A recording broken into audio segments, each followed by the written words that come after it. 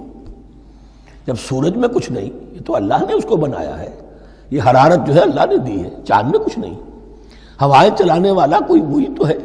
تو اب کسی شے کے لیے کوئی شکر نہیں، کسی شے کے لیے کوئی عبادت نہیں، کوئی ڈنڈوت نہیں، کوئی سجدہ نہیں، بلکہ صرف اللہ کے لیے، اور وہی مطلوب و مقصود بن جائے، وہی محبوب ہو۔ لا محبوب الا اللہ، لا مقصود الا اللہ، لا مطلوب الا اللہ۔ جن لوگوں کی یہاں تک رسائی نہیں ہو جاتی، وہ لوگ کسی اور شے کو اپنا محبوب و مطلوب بنا کر اس کی پرستی شروع کر دیتے ہیں۔ خدا تک نہیں پہنچے، اپنے نفسی کو معبود بنا لیا، جو یہ کہے کر رہے، معبود تو ہو گیا۔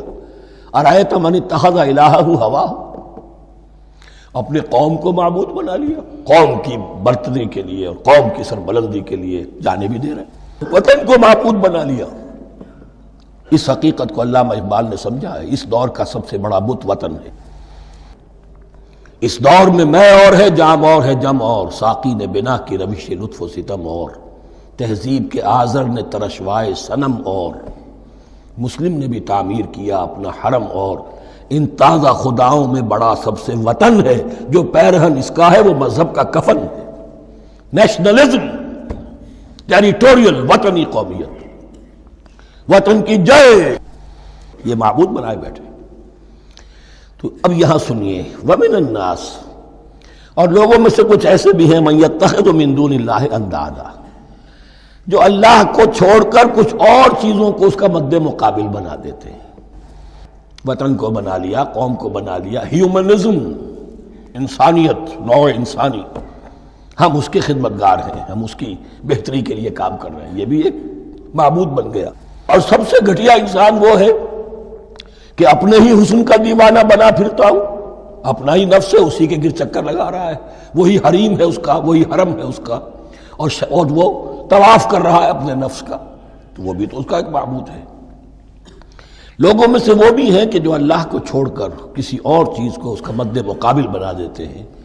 یحبونہم کحب اللہ، اور ان سے محبت کرنے لگتے ہیں جیسی کہ اللہ سے کرنی چاہیے. یہ فلسفہ ہے اصل میں، ہندی میں سے آدرش کہتے ہیں، عربی میں نصب العین، انگلش میں آئیڈیل. ہر باشعور انسان کسی شے کو اپنا آئیڈیل بناتا ہے اور اس سے پھر محبت کرتا ہے، اس کے لیے جیتا ہے، اس کے لیے مرتا ہے، قربانیاں دیتا ہے، اثار کرتا ہے. قوم کے لیے قربانی، وطن کے لیے قربانی، فلاح کے لیے قربانی، خود اپنی ذات کے لیے قربانی. یحبونہ کحب اللہ، یہ سارے کام تو اللہ کے لیے کرنے کے تھے. جیو اللہ کے لیے، مرو اللہ کے لیے، محبت اس سے کرو. ان صلاتی و نسکی و محیای و مماتی للہ رب العالمین. تم نے اپنی یہ ساری نسبتیں کسی اور شے کے ساتھ وابستہ کر دی، تم نے اللہ کا مد مقابل تراش لیا. می تراشت فکر ما ہر دم خدا بندے دیگر، رست از یک بند تا افتاد در بندے دیگر. انسان معبود تراشتا رہتا ہے اپنے ذہن سے اور ان کے لیے محبت کرتا ہے، جانے دیتا ہے، قربانیاں دیتا ہے. وَمِنَ النَّاسِ مَن يَتَّخِذُ مِن دُونِ اللَّهِ أَندَادًا يُحِبُّونَهُمْ كَحُبِّ اللَّهِ. یہ مضمون بھی سورہ حج میں زیادہ واضح ہوگا. وَالَّذِينَ آمَنُوا أَشَدُّ حُبًّا لِلَّهِ. پھر یہ لٹمس ٹیسٹ کا لفظ میری زبان پر آ رہا ہے، اور جو لوگ واقعتاً صاحب ایمان ہوتے ہیں ان کی شدید ترین محبت ہوتی ہے اللہ کے ساتھ. اگر یہ نہیں ہے، اگر یہ نہیں تو بابا پھر سب کہانیاں ہیں. کوئی شے اللہ سے زیادہ محبوب ہو گئی وہ تمہاری معبود ہے. تم نے اللہ کو چھوڑ دیا، چاہے وہ دولت ہی ہے. تائس عبد الدینار و عبد الدرہم، ہلاک و برباد ہو جائے درہم و دینار کا بندہ. نام عبد الرحمن ہے، حقیقت میں عبد الدینار ہے. دینار آنا چاہیے، حرام سے آئے، حلال سے آئے، جائز سے آئے، ناجائز سے آئے، تو معبود اللہ نہیں ہے، معبود دینار ہے. ہندو نے یہ کیا کہ لکشمی دیوی کی ایک مورتی بنا کر پوجنا شروع کر دیا. یہ لکشمی دیوی اگر ذرا مہربان ہو جائے گی دولت آ جائے گی. ہم نے کہا ہٹاؤ اس درمیان کے لنک کو، سیدھے ہی دولت کو کیوں نہ پوجو، پیٹرو ڈالر کو پوجو، ڈالر کو پوجو، ترک وطن کرو، ماں باپ کو چھوڑو یہاں سے سکتا ہوا کہ مر رہے ہیں اور کوئی ان کا بیٹا ان کی بیٹی ان کے پاس نہیں. کس لیے؟ ڈالر. کون معبود ہوا؟ وَمِنَ النَّاسِ مَن يَتَّخِذُ مِن دُونِ اللَّهِ أَندَادًا يُحِبُّونَهُمْ كَحُبِّ اللَّهِ وَالَّذِينَ آمَنُوا أَشَدُّ حُبًّا لِلَّهِ وَلَوْ يَرَى الَّذِينَ ظَلَمُوا إِذْ يَرَوْنَ الْعَذَابَ أَنَّ الْقُوَّةَ لِلَّهِ جَمِيعًا. اور کاش کہ دیکھ لیتے یہ لوگ جو اس شرک میں اور اس گناہ میں مبتلا ہیں، ظلم شرک کے معنی، جب وہ دیکھیں گے عذاب کو اور یہ بات واضح ہو جائے گی کہ قوت تو ساری کی ساری اللہ کے ہاتھ میں ہے، کسی کے پاس کچھ نہیں. وَأَنَّ اللَّهَ شَدِيدُ الْعِقَابِ، اور یہ کہ اللہ سزا شدید العذاب، اللہ سزا دینے میں بہت سخت ہے. اس وقت آنکھ کھلے گی تو فائدہ کیا ہوگا؟